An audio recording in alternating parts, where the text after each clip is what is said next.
Hello, welcome back to my channel. I just finished uploading the video on the Brady Chuck contract. I will be making a video later on my thoughts of that. It might be today, it might be tomorrow, but I guarantee it'll be coming either today or tomorrow. So anyways, not about that. Canucks lost last night. This is the review of Game 1 in the regular season for them. And I have to say, I don't think they did too bad even though they lost. They lost 3-2 in the shootout. Not always a good way to start the season, losing the shootout, but however, they got a point out of it. Something I noticed interestingly, actually, is the Canucks have lost 3 straight to the Edmonton Oilers, 2 in the preseason, and 1 here in the regular season. But the 1 here in the regular season, where points mattered, they took it to a shootout instead of losing in regulation. Now, when the Zach Hyman goal was scored last night, which is right here, I think, well, that was a really beautiful goal. But anyway, so when that goal was scored, in my head I went, uh-oh, the game is over. But I realized with the Canucks, the game is never over until the other team has scored 3 goals. Because if you go back to the preseason, in that one game against the Oilers, they went down 3-0. They scored 2, they lost 3-2. The second game against the Oilers, they went down 3-0. They got 2 more, and they lost 3-2. In this game, the Oilers got 2 in the...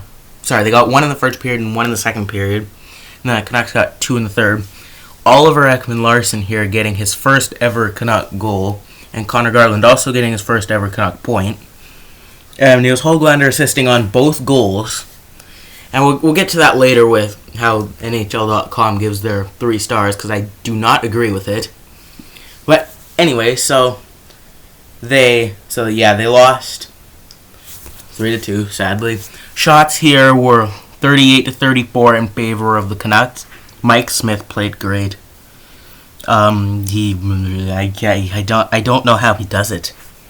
Like, he's one of the better goalies in the league, even for his age. And I remember on the broadcast last night, he said something about, they were talking about his age and stuff, how it seems like that he ages 10 years in 1 year, and that's not how it is. But anyway, so the face-off percentage was in favor of the Oilers, 64% to 36, sorry. And the power play, they both had 1 power play goal. The one for the Oilers coming by Zach Hyman, the one for the Canucks coming by Oliver Ekman-Larsson. The Oilers took a lot of penalties. And that isn't always good, considering that you don't win by taking penalties. Connor Garland drew the 1 penalty I think that they scored on, but I could be wrong.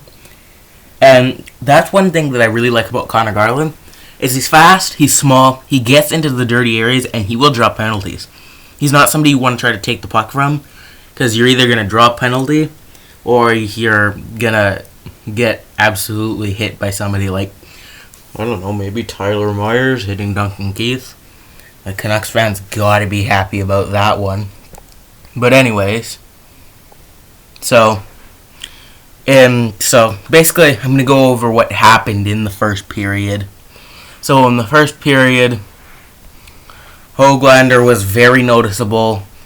Oh, and I noticed that OEL, which is Oliver Ekman-Larsson, I will be referring to him as OEL. He was very noticeable too. And OEL and Tyler Myers were very good on defense, actually. Like, I know Tyler Myers had a few hiccups here and there. However, the defense was good. I noticed Podkolzin a lot too, and he was moving the puck very well. He really looked like an NHL regular. And with Niels Höglander, he was up and down the ice, fast and fast back. It was very fun to watch. And then Alex Chason had a chance in the second, which I think was a very good chance. Too bad the Canucks couldn't score. And if I remember correctly, because I'm recording this the day after the game, I do believe there was a bit of pushing and shoving after that one, but I could be wrong.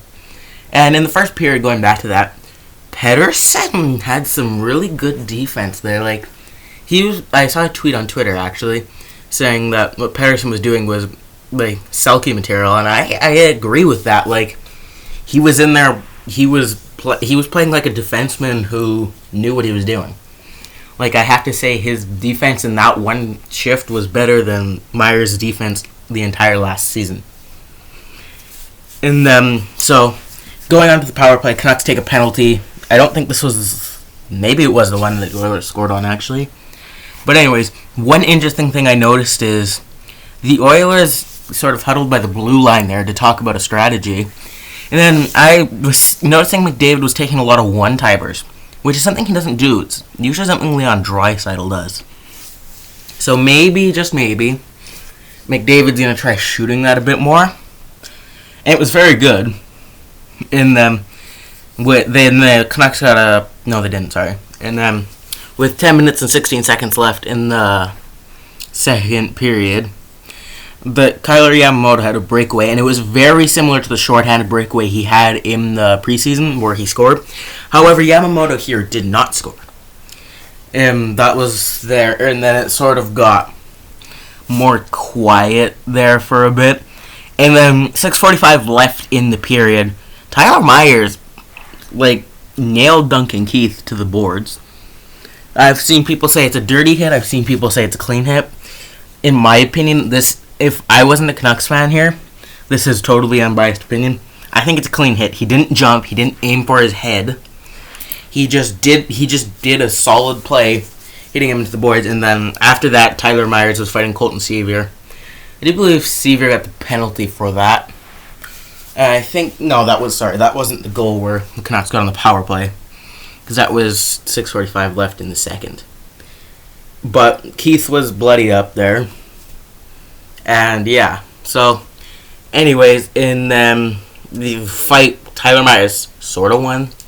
I think Tyler Myers only won because he's bigger. And I was seeing Matthew Highmore a lot, because Highmore was playing third line with Hoglander, and Hoglander was noticeable. But Matthew Highmore was noticeable on his own a lot in the first and the second period.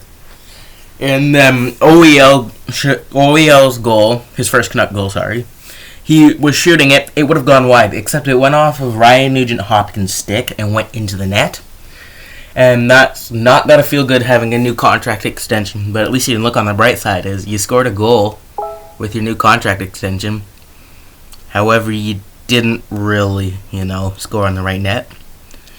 But anyways, and I noticed that Pearson was very active in front of the net in the third period. Pearson was falling down a lot, which I like in the third period especially, which I don't really think is a good idea. Well, sorry, I guess I shouldn't say that. I don't think it's good for the Canucks if Pearson's falling down a lot, but I think it's more of just a start of the regular season thing. And you sort of have to get back to regular season hockey. I'm going to show you the stats here with the time on ice and stuff, but however, when Hughes scores, which I don't quite know how that got through. Smith doesn't know how it got through. I don't think anybody does. And watching it back a few times, actually, it wasn't tipped. It just sort of went through him. And after that goal was scored, you can see how unhappy Mike Smith looked. He almost looked shocked, and she probably was. But anyways, so game ends, the third period ends. It goes to overtime. Tanner Pearson, like I said, was noticeable in the third, very active in front of the net, gets a breakaway chance, I think, and it was a huge save by Smith. No, sorry, it was not a breakaway chance. It was completely passed to him. What am I talking about? I'm tired. But anyway, so it was a huge save by Smith. Smith looks like he is in the prime he never had. But anyways, and going back to the first period, I should have talked about this. Connor McDavid punched OEL in the face, and the penalty goes uncalled. So do we just not call the rollback on Connor McDavid, but he can complain about it? Because there were a decent amount of penalties that McDavid took in that game that never got called, and I don't think he did get called. If I go and look down, I don't think. Yes, look at the penalty. Sorry, it does not show penalty minutes. Oh yes, it does. Sorry, 0 penalty minutes here. So I really think he should have been called. And then game goes to a shootout. Leon Draisaitl shoots on Demko, saves it. Same with Pedersen shot and McDavid, and so on until Ryan Nugent-Hopkins scores, and then Bo Horvat scores. And whenever you're in the shootout, Bo Horvat is usually going to score for you. I noticed that a lot. And then Kyle Turris shoots. That he shot from farther out, which went in, sadly. And then Tanner Pearson missed. And that's a wrap. Now, back to NHL.com 3 stars. They gave Connor McDavid first star with 2 assists. Ekman Larson with 1 goal, and Darnell Nurse was 1 assist. Look at the bias here. McDavid 2 assists. Höglander 2 assists. He doesn't get a star at all, but Darnell Nurse with 1 assist to get the goal. I would even be happier if Zach Hyman got in the 3rd star because he had a great goal. But yeah, sorry, just something pointing out there. If I had to give my 3 stars to the Canucks, it would definitely have to be Höglander for your 1st star, Ekman Larson for your 2nd, and to be honest, probably Matthew Highmore because he was around there. But if I had to give my 3 stars in general for the game, I feel like it would have to go to Mike Smith, then Demko, and then McDavid.